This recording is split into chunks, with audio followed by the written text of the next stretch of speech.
예, 오늘 이곳에 쉬는 날인데도 불구하고 또 한글날에 다들 좋은 날씨에 가족들과 보내고 싶음에도 불구하고 나라와 민족 위해 기도하러 오신 여러분들에게 또 감사의 말씀 드립니다. 먼저 기도하고 오늘 주신 말씀 짧게 나누도록 하겠습니다. 하나님 감사합니다. 오늘 국가적으로 참 어려운 시기에 있지만 오늘 이곳에 많은 기도하는 자들이 모여 있습니다. 주님, 우리의 마음을 보시고 또 이 땅의 기도의 소리를 들으시고 주님, 이 나라가 여기서 멈추지 않게 하시고 이 나라가 이 위기를 극복할 수 있는 은혜를 주시길 간절히 원합니다. 주여, 오늘 이곳 가운데 이 시대의 어려움만을 우리가 바라보는 것이 아니라 어려움 이면에 오고 있는 부흥을 볼 수 있는 믿음을 주시고 지금부터 믿음으로 준비될 수 있는 은혜들을 부어 주시옵소서.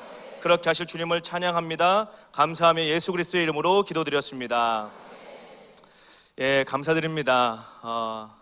오늘 참 나들이 가기 좋은 날씨인 것 같습니다. 저도 이곳에 주차하기가 쉽지가 않아가지고 옆에 떨어져 있는 한강 유원지에 주차를 했는데 저희 첫째 아들도 함께 킥보드 타고 놀자고 한참을 울어가지고 나라 위해서 기도해야 한다고 이렇게 함께 데리고 오게 되었습니다. 여러분, 지난주에는 인천에서 동성애자들의 축제가 있었습니다. 그런데 한 교회 청년들이 그것을 막아 보겠노라고 싸우다가 손가락을 다치는 부상을 입어서 또 어려움을 겪고 있다는 소식을 들었습니다. 그런데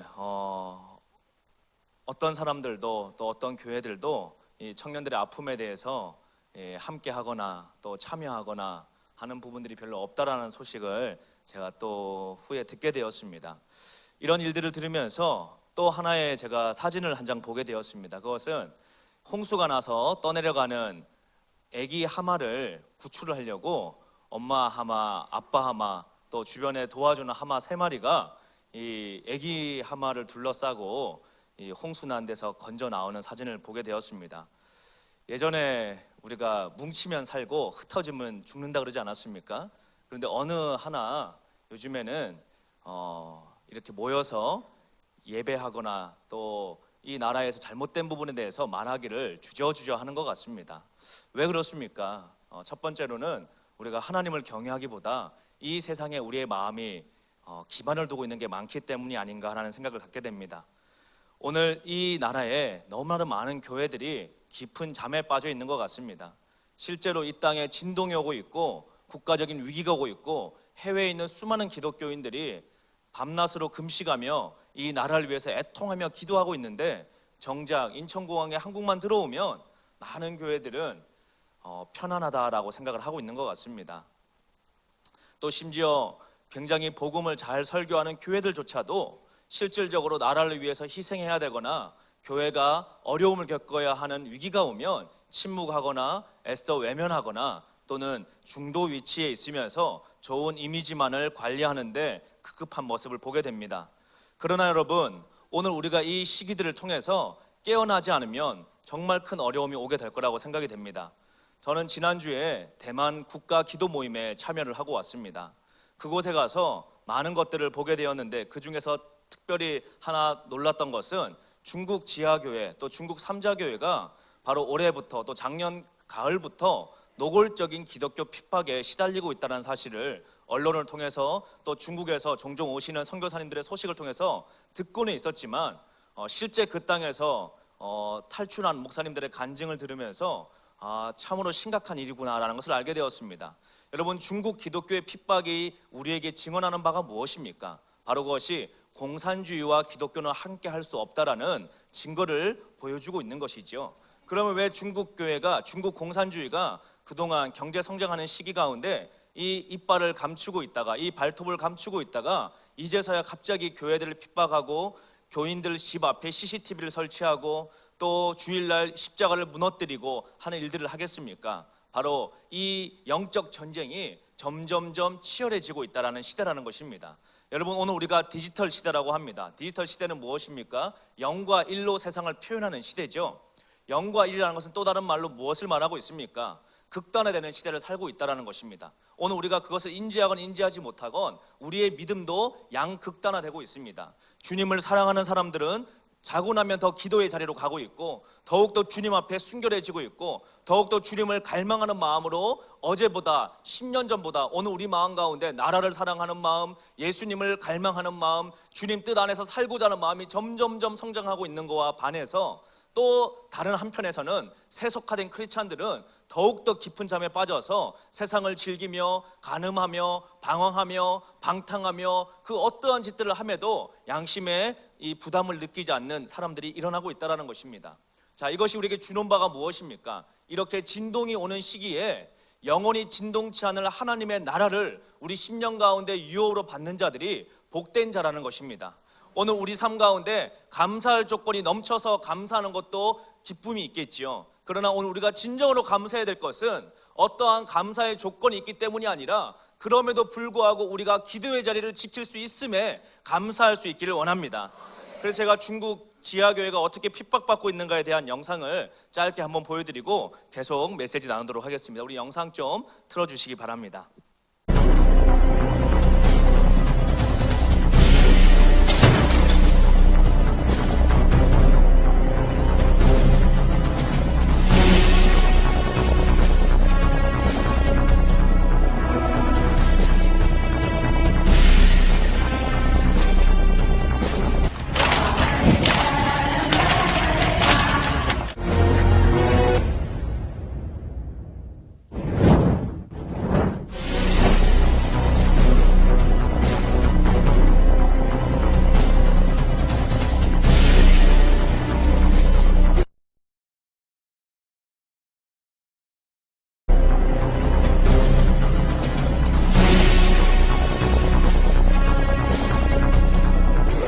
你的那个身份证拿没？我没有拿，没有拿。你没有拿，咋证明你是这个？我不证明我是房东，我为什么要证明我是房东啊？我是不是房东？我不违法，对不对？你现在你们跟我说违法的地方在哪里？你看他们不开任何收据，不开任何条，现在就开始搬东西，啊，大家看一看啊，大家看一看，啊，然后呢就直接把门撬开，就开始这样去做。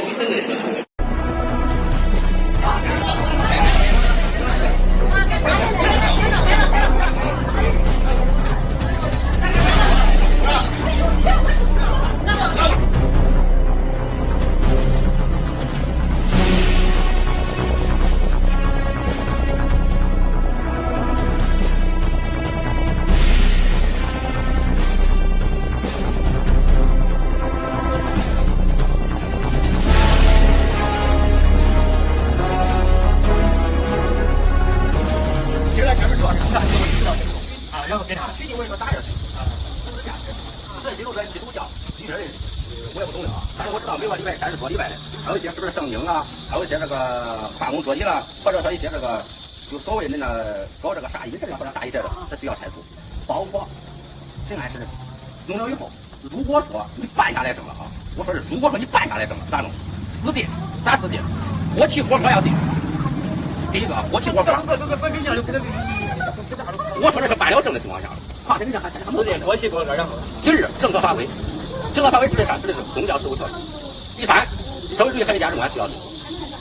第4，需要对包含报人，包含报人做啥的？像咱们这些新闻时事政治了，包括一些这个国家的消息、国家的新闻信息了，需要调查。你调中不是？我跟你说，你这发来，手机收了，手机收了，手机录了，不搁了，不搁了，我手机搁不搁？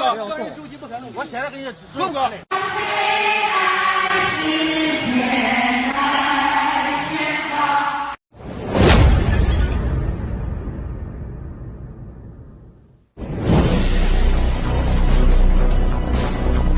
예, 지금 보시는 것은 여러분 10년 전이나 20년 전의 중국 지하교회 핍박 내용이 아니고 바로 2018년도 지금 이 시대에 일어나고 있는 중국 교회의 현실입니다. 불과 여러분 비행기를 타고 2시간여면 우리가 베이징에 도착을 하죠. 3시간이 걸리지 않습니다. 그런데 그 땅에서 일어나고 있는 아주 충격적인 일들입니다. 실제로 지금 중국 지하교회가 굉장히 많은 핍박을 받고 있고 중국에서는 작년 가을부터 2020년까지 중국 교회를 공산당 중국화된 교회로 바꾸겠다라는 목표를 가지고 종교 사무 규칙을 바꿨다고 합니다. 그래서 이 삼자 교회들도 핍박을 받고 있는데 삼자 교회들도 전원 이 주일날 예배를 참석을 할 때 이 들어가는 분들에 대해서 신원 대조를 다 하고 있고, 또 베이징과 같은 대도시에서는 선진화된 이 장비들을 통해서 얼굴 대조, 안면 대조들이 실질적으로 일어나고 있고, 또 이 시골과 같은 지역에서는 더욱더 노골적이고 폭력적이게 이 예배당 안에 시진핑 사진을 거는 거를 요구를 받고 있고, 또 이런 아주 어려움들을 당하고 있다는 이야기를 듣게 되었습니다.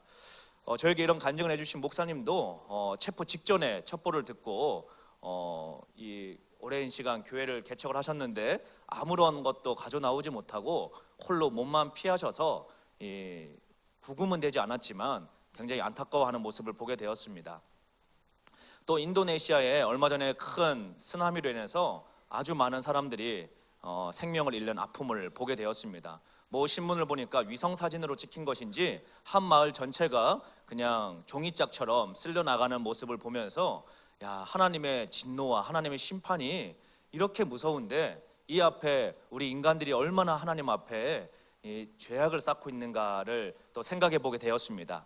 이러한 때에 1970년대 뉴욕의 이 맨하튼에 바로 타임스퀘어 철치라고 하는 교회를 세우시고 예수님 재림과 건강한 복음에 대해서 외쳤던 데이비 워커슨 목사님이 생각이 나게 되었습니다. 그래서 그 목사님이 하신 메시지 중에 일부를 제가 발췌해서 읽어드리겠습니다. 저는 이 메시지가 오늘 한국교회와 오늘 또 이 시대를 살아가는 우리들에게 참으로 필요로 한 메시지다라고 생각이 됩니다. 그 목사님의 메시지 일부를 읽어드리겠습니다. 저는 하나님께서 썩어져 가고 있는 지구상의 현재 상황을 인식하고 계시다는 사실을 확인하였습니다. 하나님께서 이미 말씀 가운데 악인이 더욱 악해지며 속이고 속는 역사는 더욱 늘어날 것이라고 경고해 주시지 않았습니까? 엄청난 타락이 있을 것입니다. 사람들이 하나님을 사랑하기보다 쾌락을 더욱 사랑할 것입니다. 하나님께서 조롱을 당할 것입니다. 영적 지도자들은 비웃음의 대상이 될 것입니다. 사람들이 타락한 마음에 내어주임을 당해 남자가 남자에게서 여자가 여자에게서 성적 쾌락을 찾을 것입니다. 사람들은 더욱 무모하고 교만해지며 고집세고 술에 취할 것입니다. 아이들은 부모님의 말씀에 순종하지 않을 것입니다. 간음과 간통하는 자들이 자신들의 죄를 자랑할 것입니다. 심지어 그리스도인들도 한편으로는 눈물로 제단을 적시면서 간음과 간통을 저지를 것입니다. 사람들이 지구상에 임하는 재난을 보며 두려움에 마음이 무너져 내릴 것입니다. 대적이 홍수처럼 몰려올 때 주님은 영적인 방벽을 세우실 것입니다. 그 방벽은 불로 된 성곽입니다. 성령에 의해 저는 스가랴서로 인도되었습니다. 다음과 같이 놀라운 말씀이 있는 것을 발견하였습니다. 여호와의 말씀에 내가 사면에서 불성곽이 되며 그 가운데서 영광이 되리라. 이 예언의 말씀은 우리에게 하나님께서 우리와 우리의 자녀, 우리의 손자와 손녀를 위해 일하실 것이라고 분명히 말씀하고 있는 것입니다. 주님께서 재림의 때를 늦추시는 동안에 주님은 그 자녀들과 사탄과 마귀의 때가 뚫을 수 없는 불성곽으로 우리를 보호하실 것입니다. 하나님께서는 어떤 특정한 다수의 성도들을 지키시고 보호할 것입니다. 그렇지만 주여 주여 하는 모든 자들이 그 불성곽 안으로 들어가진 않을 것입니다. 이 위대한 하나님의 보호를 받는 자들이 누구입니까? 그들은 누구이든지 간에 아주 명백합니다. 천사들이 그들을 구별하도록 보냄을 받았습니다. 개인의 죄이든 국가의 죄이든 이 죄들로 인해 슬퍼하며 주님 앞에 구별되는 자들입니다. 스가랴서는 말했습니다. 내가 또 눈을 들어본즉 한 사람이 청량줄을 그 손에 잡았기로 내가 어디로 가느냐 물은즉 내가 대답하되 예루살렘을 청량하여 그 장강을 보고자 하노라 할 때, 바로 여러분 오늘 이 시대가 어떠한 때입니까? 바로 구별받아야 될 때입니다. 오늘 이 땅에서 우리가 구별되어야 될 줄로 믿습니다. 마태복음에 증언되어져 있는 것과 같이 주님의 재림이 가까울 때에 세상은 교회를 조롱하며 진리가 우리 안에 있으므로 핍박받는 시대가 반드시 오게 될 것입니다. 그것은 예언에 이루어져 가는 것입니다. 이 예언이 이루어지고 오늘날 교회의 말씀이 오늘 탄압받기 시작하는 때가 점점 다가올 때 우리가 잊지 말아야 될 것은 무엇입니까? 정말 말씀이 이루어지고 있는 것이구나. 정말 주님의 재림이 다가오고 있는 것이구나. 여러분 1960년대, 70년대, 80년대까지 한국교회가 무슨 신학 때문에, 어떠한 신앙 때문에 이 교회가 고난과 어려움과 배고픔을 뚫어낼 수 있었습니까? 그것은 바로 주님이 다시 오실 것이라는 확실한 믿음. 이 나라를 주님이 쓰실 거라는 믿음, 그 믿음 때문에 이 나라는 기도했고 이 나라는 선교했고 이 나라는 여기까지 성장하게 된 것이었습니다. 그러나 오늘 우리가 잃어버린 것이 무엇입니까? 오늘 세련된 건물도 있고 오늘 학력 있는 목회자들도 많이 늘어났지만 진정은 오늘 우리에게 잃어버린 것이 기도하는 능력들이 상실되어진 것입니다. 주님 다시 오신 거에 대한 그 믿음들이 희석되어져 있다는 것입니다. 동성애자들이 창궐할 때 우리는 뭘 깨달아야 됩니까? 단순한 성적 타락만을 이것은 성경은 말하고 있지 않습니다. 바로 소돔과 고모라 때와 같이, 노아의 때와 같이 사람들은 각자 주인 되어 살아가는 이 시대 가운데 의인들은 하나님 앞에 서 있는 자들 이러한 일들을 보며 주님이 오실 때가 다가오고 있구나, 정말 내가 깨어서 기도해야 되겠구나, 이 땅에 교회들이 무너져가는 걸 볼 때 우리가 뭘 깨달아야 됩니까? 단순히 교회가 타락했다라고 손가락질 하는 것이 아니라 주님 오늘 이 땅에 정말 주님 올 때가 다가오고 있군요. 우리의 믿음이 깨어있게 하여 주십시오. 우리가 조는 자가 되지 않게 하여 주십시오. 우리가 깨어있는 자가 되게 하여 주십시오. 깨어있을 뿐만 아니라 우리에게 살아있는 등불에 기름을 채우는 자들이 되게 하여 주십시오. 오늘 그러한 깨어있는 자들이 되어야 할 줄로 믿습니다. 여러분, 저는 또 하나 이것이 희망이 있다라고 생각이 됩니다. 많은 사람들은 위기다라고 말합니다. 그러나 여러분, 이 위기는 또 한편으로 부흥의 때를 준비하는 일이라고 믿습니다. 97년도에 외환위기가 왔었죠. 그리고 많은 사람들이, 서민들이 어려움을 겪었습니다. 많은 직장인들이 일자리를 잃었습니다. 그러나 여러분, 그때 모두가 망한 것이 아니었습니다. 그 기회를 잘 준비한 자들은 오히려 우리나라의 소득 재분배가 가장 많이 일어난 시절 중에 하나가 바로 외환위기를 겪으면서 부의 이동들이 일어났다는 것입니다. 새로운 시즌들의 기회를 보는 자들이 나왔다는 것입니다. 2019년도부터 2020년, 2022년까지 많은 경제학자들과 미래 예측학자들이 책을 쏟아져 내고 있습니다. 그것이 무엇입니까? 미국과 중국 간의 패권 갈등 가운데 대한민국은 또 한 번의 위기가 오고 있다. 이 위기는 외환위기 때보다 훨씬 더 큰 강도로 올 수 있다라고 경고하고 있습니다. 지금은 우리의 과거에 사람들이 뿌려놓은 씨앗들을 열매를 거두고 있기 때문에 기업인들의 실적이 나오는 것 같지만 이제 내년, 내후년 되기 시작하며 미국의 금리가 올라가기 시작하며 아시아권과 남미권에 있는 이 국가들의 외환들이 흔들리기 시작을 하며 또 미국과 중국 간의 패권 전쟁이 점점점 강화되기 시작을 할 때 대한민국은 더 큰 위험에 빠질 수 있습니다. 제가 일본에 집회를 가보니 일본도 최저임금이 오르고 있었습니다. 그런데 우리와 양상이 달랐습니다. 그곳에는 일자리가 넘쳐나서 시장 안에서 임금이 오르고 있는 반면에 우리나라는 강압적으로 임금을 올림으로 인해서 많은 부작용들이 이미 우리가 경험하고 있고 이제 내년이 되면 더 높은 최저시급을 이 나라가 감당을 해야 됩니다. 그래서 많은 사람들이 죽을 것 같다, 위기다, 많은 청년들이 일자리가 없다, 너무나도 괴롭다, 힘들다라고 말합니다. 그러나 여러분, 기도하고 깨어있으시기 바랍니다. 하나님과 함께 있을 때 하나님의 씨로 태어난 자마다 세상을 이긴다라고 했습니다. 오늘 우리가 여러분 안 된다, 어렵다라고 말하지 마시고 기도하며 주님 이 시즌 가운데 이 깨어있는 자들이 해야 될 일들을 감당하게 하여 주십시오. 주님이 힘들어하는 시기 가운데 교회들이 깨어나게 하여 주십시오. 오늘 한국교회가 일어날 수 있게 하여 주십시오 라고 미래를 준비하는 자들이 나올 수 있게 원합니다. 그래서 오늘 저는 바라옵기는 오늘 이 집회에 참여한 여러분들 가운데 다가오는 위기 가운데 하나님의 부르심을 감당할 수 있는 자들이 나오길 원합니다. 다가오는 복음의 통일 시대를 준비할 수 있는 대한민국 교회들과 청년들과 일꾼들이 준비되어질 수 있기를 원합니다. 여러분, 저는 부흥의 파도가 오는 것을 보고 있습니다. 수년 전에 마지막 신호라는 책을 쓰며 주님 앞에 헌신된 삶을 살기로 결단했을 때 많은 욕도 먹고 비난도 먹고 오해도 받았지만 그럼에도 불구하고 주님께서는 저에게 분명히 깨닫게 해주셨습니다. 이 나라가 어려움이 오고 진동이 오지만 그럼에도 그 진동 가운데 영원히 흔들리지 않을 하나님의 나라를 꿈꾸는 부흥의 세대들이 온다라는 것입니다. 오늘 저는 그것이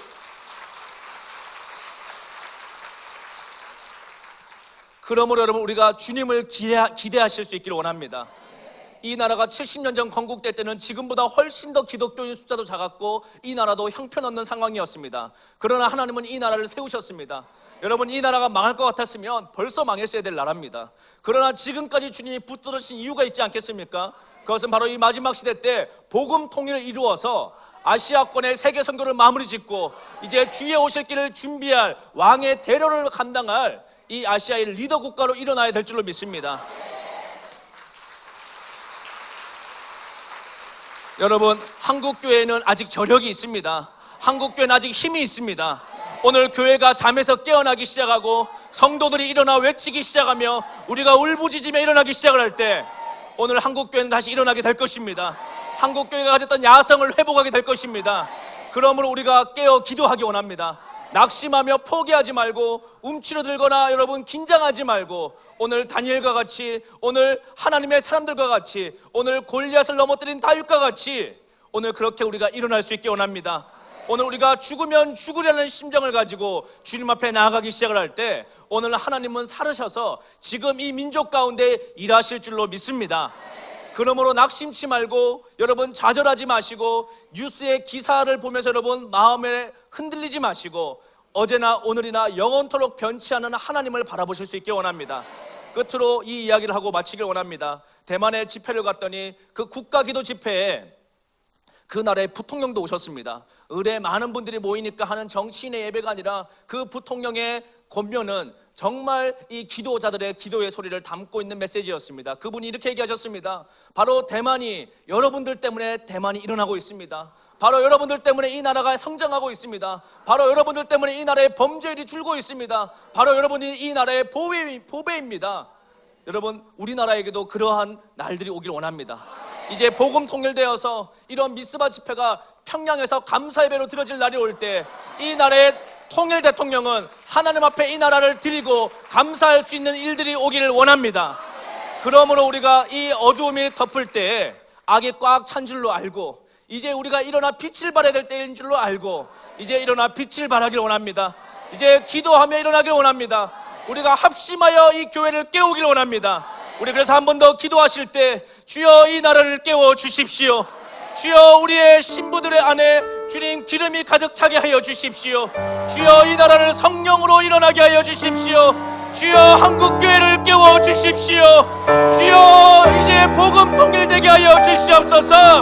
우리 주여 부르짖고 한 번 더 기도하시겠습니다. 주여